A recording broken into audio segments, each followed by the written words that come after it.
Hey guys, Nubkeks here, and welcome back to another Here's the Storm video. This is actually kind of cool. This is the 1000th video on the channel, so kind of happy about that. Took a long time to find a niche for the channel, but we did find it in the end, and we're doing pretty good at the moment, so very happy about that. I'm bringing you some Diablo gameplay today. And yeah, this one should be pretty good. As you can see, I'm just saying I protect you in all caps. So I was the last pick of the draft here. I was initially looking at Tyrael, and you'll see why that would have kind of fit in the team comps as well. But I switched to Diablo because, and I said in the draft chat as well, I want to do a video on Diablo. So my teammates said, okay, that's fine. And Morales was saying, well, so long as you make sure to protect me, I don't mind, I'll trust you. So I said, cool, awesome, let's go. Yeah, I'm also happy to do a video on Diablo because I've rated Diablo very highly in my last tier list. At the bottom of tier 2, or sorry, not the bottom of tier 2, at the very, very top of tier 2, basically almost going into tier 1. The reason being that I've noticed that he has an incredibly high win rate, though I haven't really played him recently at all. So I decided that I do a video of him. I haven't really played him much at all. I don't play him much at all, and most people don't actually. He seems rather unpopular for the incredible win rate that he has, so I wanted to give it a test, and you'll see, I think, why will illustrate some of the reasons why he's so good in this game. Now, also worth mentioning, I do make a couple of mistakes as well, like bad mistakes, a couple of stupid deaths, so do bear that in mind. I just warn you in advance. I think there's one coming up right here. Yeah, so this is, by the way, luckily, compared to our last video, which was Karazim, which was a terrible quality game, this game is actually pretty good quality. They're very good players here, whereas that game was sort of like low diamond-y type play, and a lot of them have been sort of recently in this unranked draft because my MMR is lower there than in ranked. This is about sort of like Diamond 1 standard. Some of the players probably in Master League, some of them in, I say lower in Diamond. So it's much better standard. So for example, that death right there was like just being reckless and doing stuff that I can do, and like in these lower games, just doing stupid stuff. Kind of careless play. I kind of realized at this point, I said, oh, okay, right, these guys actually kind of know how to play, so I better not do stuff like that. Anyway, Greyman fails to catch him. But yeah, so Diablo, let's talk about his talents, let's talk about how he works, what I'm going to be doing, and so on and so forth. So, Diablo, he is a very high damage tank. He lacks any sort of defensive abilities sort of built into himself. But he brings, his Q is a knockback, and if you hit a wall, it's also a stun. His E is you flip him over your head, and it's a very short duration stun. And then his W is this sort of AoE damage. So, for a warrior, he does a lot of damage.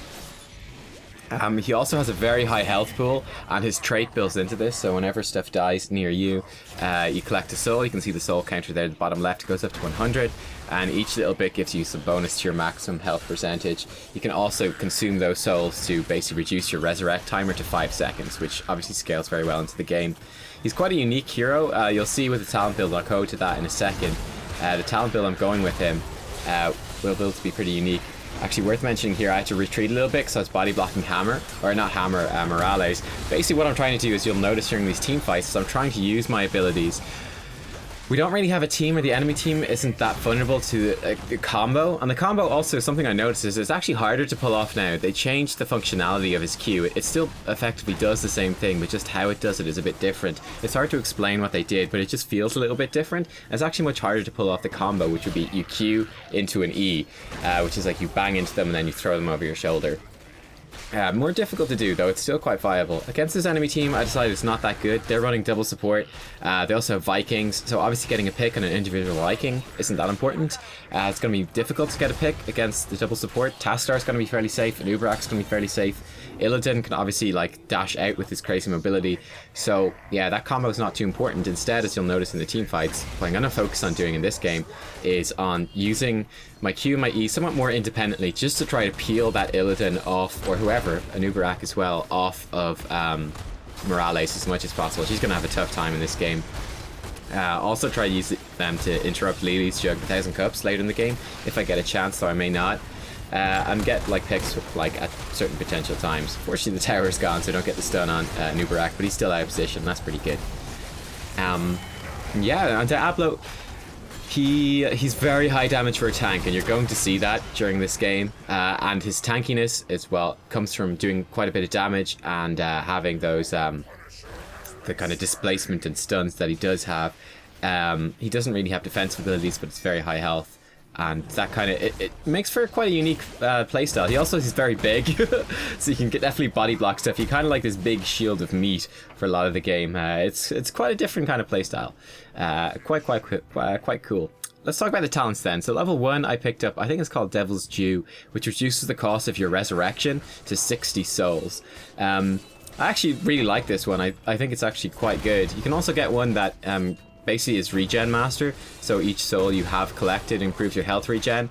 I prefer Devil's Due. It's a bit more flexible, and you're gonna see it lets you play a bit more suicidally as well. It lets you tank a bit more because, again, like let's say you collect 100 souls, if you die you come back with 40, you're only 20 souls off a resurrection then at that point. It's obviously not super amazing early game, but it really will help you a lot late game. It will get you back into the fights quicker and stuff. And it's actually quite nice little talent to pick up. Not super essential, but it's kind of nice. Greymane had done the Bruiser camp and was waiting to time it, and then of course they just come over and invade and kill him because they've got Vikings, so they can do stuff like that. So that's kind of dumb. But oh well. Level 4 I picked up, I think it's called Fire Devil. What this does is it basically gives you like Burning Rage whenever you use your Fire Stomp, your W ability. It gives you this damage aura. You'll see this flame effect on Diablo whenever it's on. It just does some passive sort of AoE damage around you. It's a nice little bit of damage. Also, this is, I should say as well, I didn't say, this is Diablo's probably his best map, Infernal Shrines. He does a lot of work on those shrines because a lot of his damage is AoE.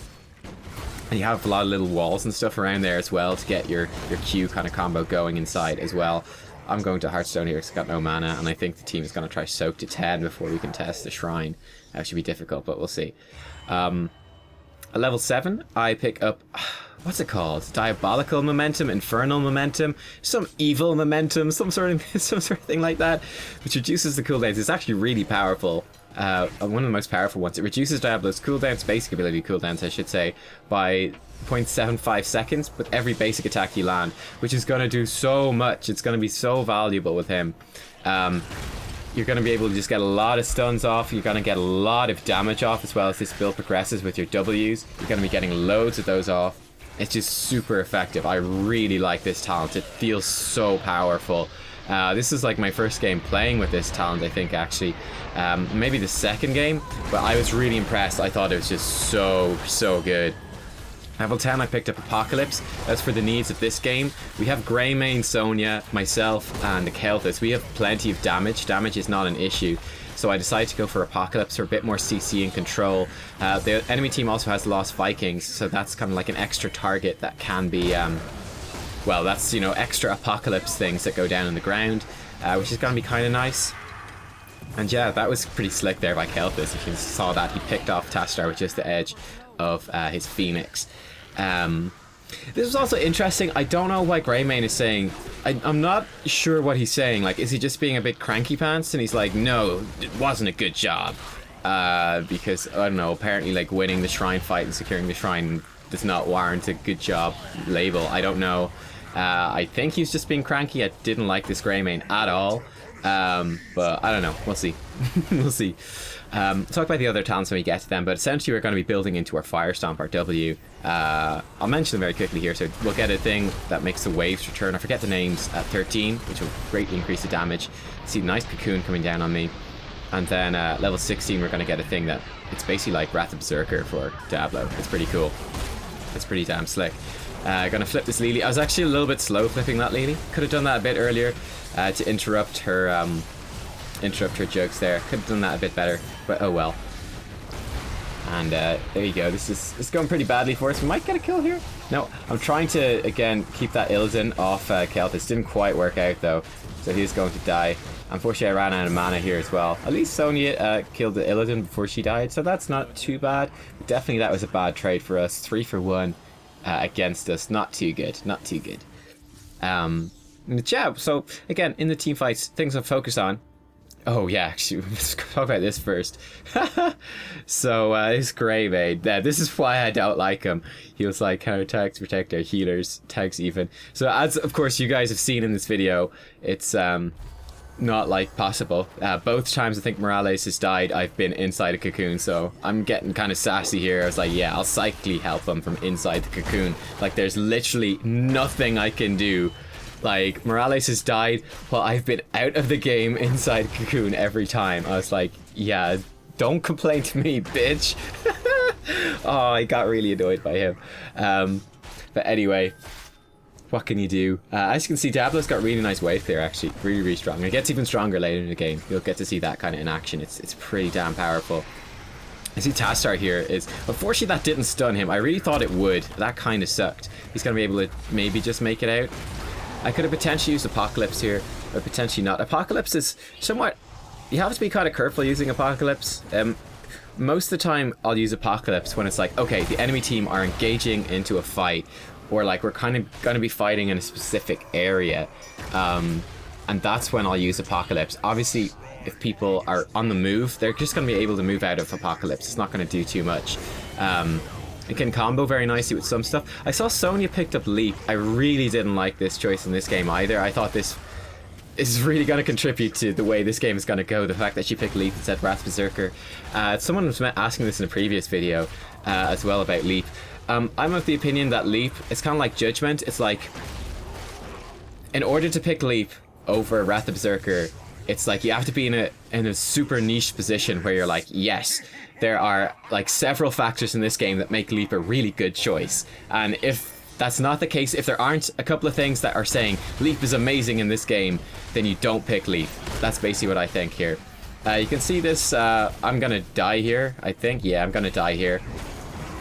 Unfortunately, I kind of panicked and messed up that combo. I would say, though, that death was not my fault at all. The team, I don't know what they were doing. They're diving under a fort while there's an objective active. That's just really bad. Sonya came back and died. Greymane is still dying. I presume it was Greymane that was leading that charge, and he's still diving. So that's 100%. I was kind of like, I started to kind of try hard a bit in this game after dying early on. I was like, okay, shit, this is going to be a good game. This is a Diablo game on its best map. I want to get a good video of this. I'm going to try hard. But yeah, I was honestly, when I went to that shrine, I was really expecting my teammates would turn around, that they would not dive a fort for really no reason when there's an objective active. There are enemy team members dead. It's like, we can just secure basically a shrine for free. I don't understand what they were doing. I don't think they understand what they were doing. Greymane certainly didn't, diving on his own after everyone left, so oh well. Yeah, as you see, I forget what the level 13 talent was called, but level 16 one is called Rampage. Basically, the level 13 talent, it makes your fire waves, when they extend out from you, they return, and they do 125% damage when they return. Essentially, it doubles the effectiveness of your fire stomp, which is awesome. You know, make your damage spell twice as good. Can't complain about that. On level 16, I picked up Rampage, so when I use my fire stomp, it gives me 2 seconds of 20% move speed, which is kind of nice. Because Diablo has like no move speed, and also 50% bonus damage on my basic attacks. And as you see, the fire stomp or fire waves, whatever it's called, has a 6-second cooldown by default. And then obviously every time I land a basic attack, it essentially knocks a second off that cooldown. So I'm gonna have this up like nearly all the time. So essentially, this level 16 talent, it's very much like yeah, it's very much like having Wrath of Berserker for Sonya. Obviously you don't get the relentless part of it, but I mean, you get more move speed and a substantial amount of damage on your basic attacks. So I did engage that fight there and do die. Morales is out of mana. I kind of thought that this fight could go fairly well for us, which is why I was kind of taking it. So Greymane obviously was out of position and he got killed, and then I kind of picked the fight after. I thought it would go fairly decently. Unfortunately it doesn't. It worked out pretty badly. And then here I'm going to do a stupid thing as well. So I was trying to save Kelthus, pretty dumb, went in way too deep, and then yeah, I should have obviously turned around seeing that Kelthus was going to die. Kelthus died and then I went in and got killed, so that was really bad. So they're the two huge mistakes for me there, at least covered, so don't need to worry about any huge mistakes from now on. But yeah, it's been a little bit awkward, but yeah, I was very tempted, I have to admit, to get real sassy with the Greymane in this game. You can see here, actually, I was kind of like checking his stats. I was like, yeah, this Greymane seems to be doing real shit. And obviously he had raised my ire by criticizing my play, and I was very tempted to just be like, yeah, you know, if you're gonna, you know, have the balls to tell someone else how to play, you know, don't play shit yourself, basically. Like, in this game, I would not like have the gall though to go and be like, oh, Morales, you need to do this or that, because she could obviously turn around and go like, well, you've done like 2 really dumb things. You died two times really stupidly, and I have to go, well, yeah, you're right, actually. You know, it's like, have some, I don't know. I really feel like if you're going to criticize someone's play, your play has to justify it, basically, and he really hasn't. He really hasn't. But anyway, that's my rant, my angry rant over. Yeah, here we go. We're just kind of pushing in. We got a shrine activating. They tried to get a pick up top. The enemy team did get away, and our teammates are backing up, so that's kind of good. We're kind of split up a little bit.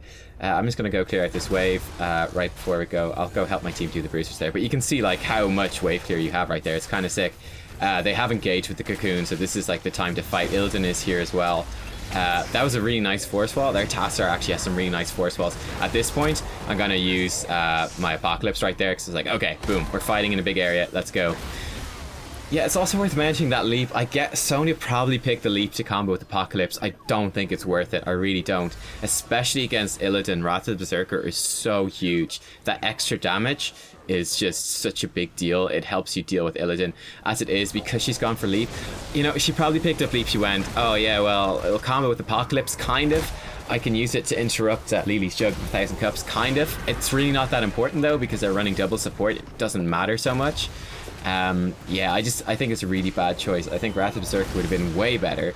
It helps you bully that Illidan, helps you bully the Nubarak, and like, if you look at the enemy team comp, they're running double support and Nubarak, Illidan, and then Vikings. So Vikings obviously do a lot of damage actually at this point of the game, but for the most part, Illidan is going to be their main carry here.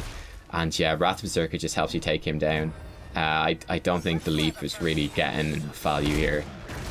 For leap to get value, I'd say like they have to be running a team of like a bad composition of like 2 or 3 vulnerable squishies at the back line that you're going to be able to dive and get some like nice combo off on or something. I don't know.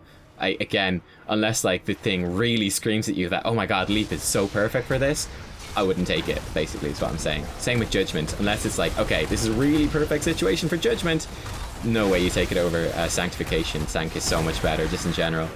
Anyway, here we go. We're engaging a fight here. Unfortunately, I didn't have my my heroic available. Again, I've got almost enough souls to go aggressive, but I'm just fighting here. There we go. The Vikings start dying, and I just generate a whole ton of souls. We're kind of just in a situation where I needed to pick the fight, didn't have the opportunity to back off, and I went in. Morales helped actually keep me alive there, so well played by her. And then I've got enough souls, so at this point, that kind of risky play is somewhat justified. Anyway, teammates are kind of following. We really don't have the position here to follow. As you can see, the enemy team is re-engaging. So yeah, I think that was a really bad choice to go in there, to keep going. I really think we need to back off. And so that was pretty bad. We've hit level 20 now. And again, I'm just trying desperately to keep these people alive from Illidan. Unfortunately there, that was a bit of a missed combo. We do pick off the Illidan at least. But yeah, Kelthus had thrown his stun out. Yeah, I flipped him, I think, out of the stun. So that was like unfortunate little miscommunication, I suppose. Stuff like that's gonna happen. One of the downsides, I suppose, of Diablo, or anyone with its displacement abilities, is that you can disrupt your allies' things right there. I did pick up Lord of Terror, I think it's called, level 20. Diablo's a kind of a weird spot where all of his level 20s are like, they're okay, but they're not amazing. I think this is one of them. So what it does is you activate it and it sucks 10% of the max health out of everyone near you. So obviously it's like a sizable self-heal, and also does, you know, it does a nice little chunk of damage. It's going to be good against enemy warriors. So it's going to be pretty good against the enemy team. I think like if you add all the Lost Vikings health up, they've got a lot of max health together. Like Olaf has a surprising amount of max health, like higher than a lot of other heroes actually. So it's actually fairly good against the Vikings. It's going to be okay against Nubarak, okay against Illidan.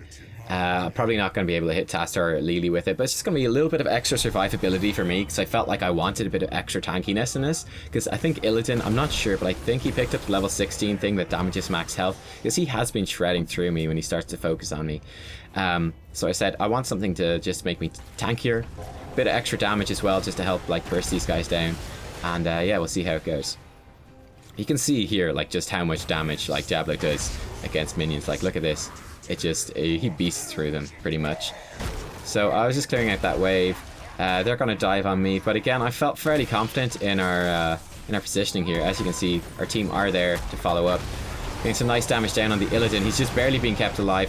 I was probably a bit late in the Apocalypse. Should have fired it off just a second earlier. You can see the actual damage from Lord of Terror there. Actually did quite a lot. The Vikings all melt. So that's pretty damn good. We are continuing this fight. So Illidan is focusing the Morales. I'm getting a lot of damage down. Again, if I die, it really doesn't matter too much because I have enough souls. And we are like right outside of our core, so that's okay. Sonya does get picked off, unfortunately. Again, like all of Sonya's talents get better with Wrath of Berserker. I don't know if she picked up Warpaint. I presume she did. So I'm dead, but again, I'm going to respawn like instantly. It's just a matter now of just not losing the game while this is going on.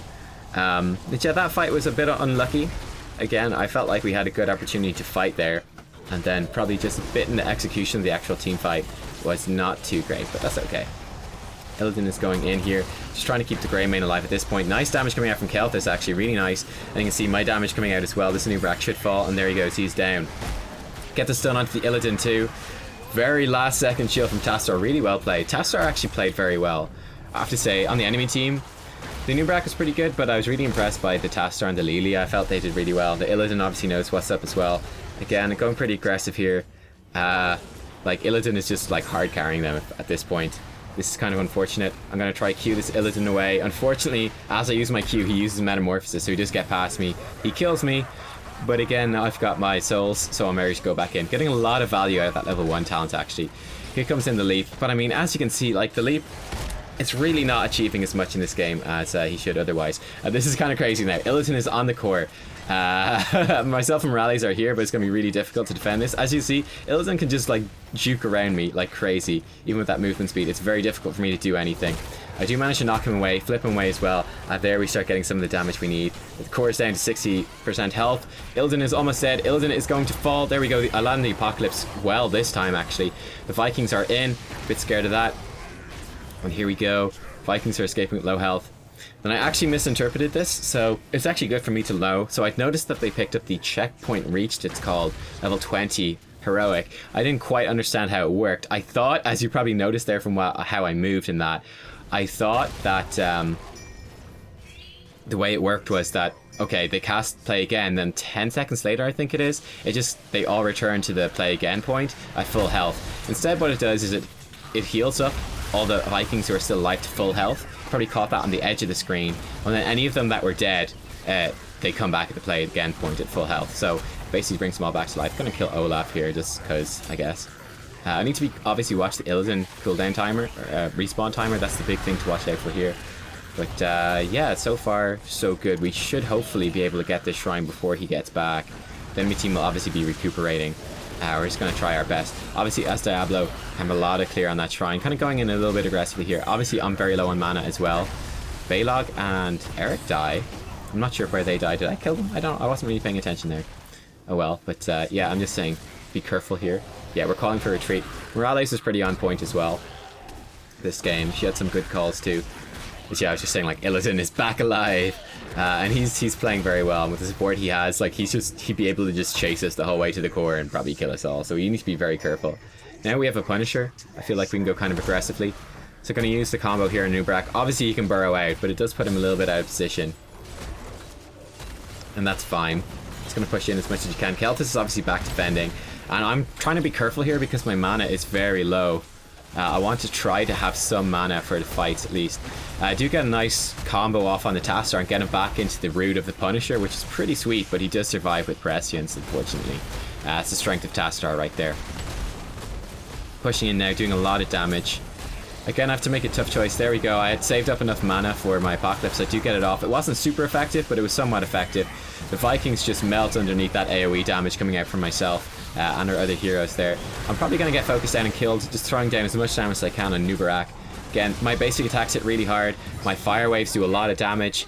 And yeah, you'll see when we check out the stats at the end of this game just how much damage he does. It's kind of crazy. Now pushing in here, again, able to go pretty aggressive once again. But I mean, like, you can see level 23, you got like almost 8,000 health. Diablo's got a lot of health. Definitely has a lot of health. Very vulnerable to people that do max HP damage. But now we've got 4 enemy heroes dead.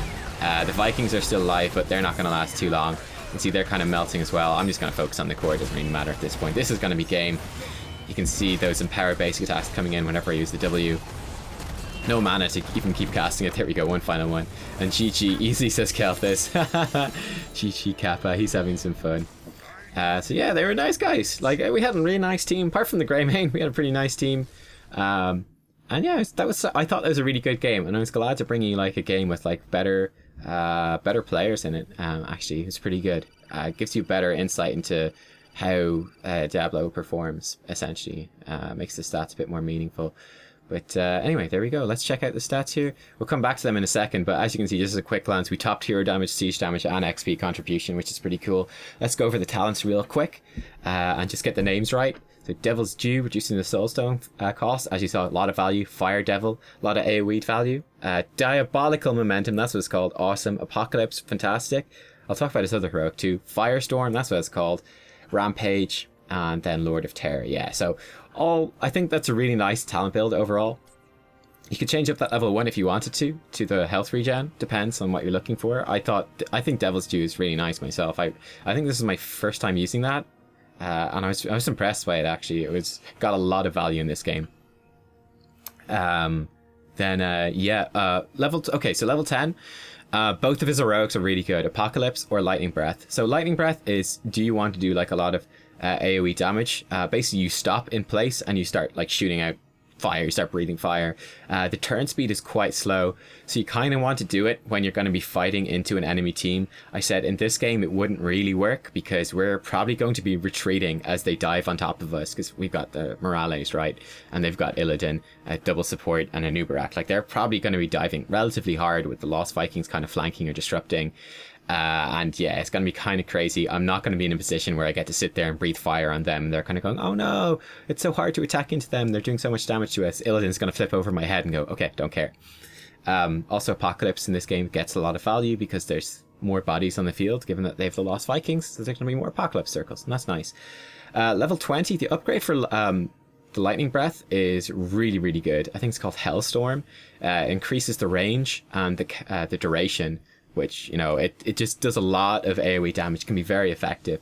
So yeah, it just depends. You can choose either one depending on the situation.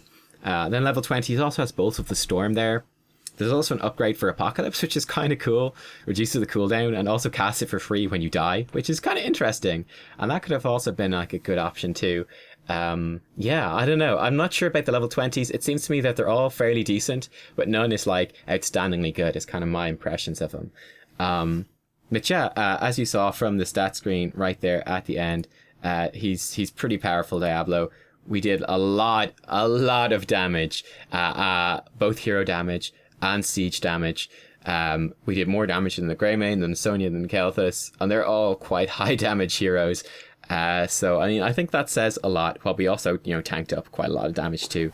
It's the power of Diablo. He does a shocking amount of damage, especially with this build, which is essentially just building into his damage. It's crazy. It is mostly AoE damage. Obviously, then when you get Rampage at level 16, your basic attacks start hitting like a truck as well. But yeah, I mean, it's kind of crazy just how much you can do. And this was the kind of composition, that's part of why I picked Diablo as well, was that I felt that this composition he'd work fairly well in. And it'd be nice to have just a lot of damage to bring against the Illidan, that, you know, killing Illidan, or at least just getting a lot of damage onto him is the main way probably to discourage him. I was also considering Tyrael too. Tyrael would have worked pretty well with like a Sonya Grey Mane. Might have encouraged, if Sonya had picked Leap with the Tyrael, I think we would have lost the game. Yeah, I don't know. It would have been more interesting, I think, or would have been really cool to see how my damage compared to Sonya if she had picked up Wrath of Berserker. I assume that she would have outdone me in terms of the hero damage then, but it would have been interesting. But I mean, yeah, like, we did so much siege damage too. I was something that took me by surprise playing Diablo in this game. I was like, holy shit. A couple of those times when we had the bruiser camps pushing down the top lane, I was like, wow, I just melt these things. They melt. It's crazy. I had no idea he does so much damage. I was like, yeah, I'm super impressed by Diablo. I think he's really strong. And you can obviously run him in your warrior slot. He brings enough kind of crowd control, disruption, and just like tankiness and body blocking, and just getting in the way and being a meat shield, that he can function as a solo warrior. I think he probably does fairly well with like a second support because he is immobile and can be focused down with no defensive abilities. I think like a second support or second warrior is probably a good idea.